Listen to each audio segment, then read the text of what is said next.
this question a cubic polynomial which has -2 as one of the roots is given, and if the other two roots are real, then the minimum possible non-negative integral value of r is question. So they have given that -2 is a root. So x plus 2 is a factor of the given cubic polynomial, which means x plus 2 completely divides this given cubic polynomial. So this x cube plus 2r plus 1 into x square plus 4r minus 1 x plus 2 can be divided by x plus 2 to get down to the lower order polynomials.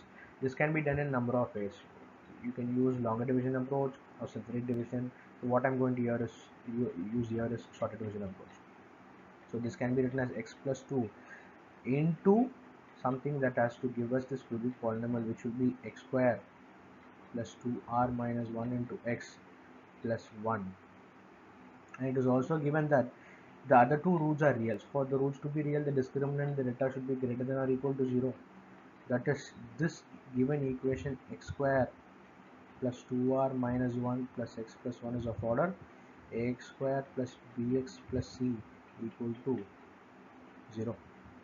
So for the roots to be real, the discriminant should be greater than or equal to 0. So which is b square minus 4ac should be greater than or equal to 0. So 2r minus 1 the whole square minus 4 into 1 should be greater than or equal to 0, which is 2r minus 1 the whole square minus 4 should be greater than or equal to 0, or 2r minus 1 the whole square should be greater than or equal to 4. So this can be, since there is an inequality, so we have two solutions here.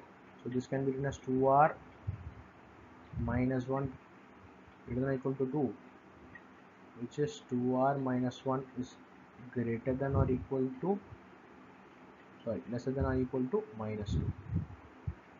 So what they have said, it should be a non-negative integral value.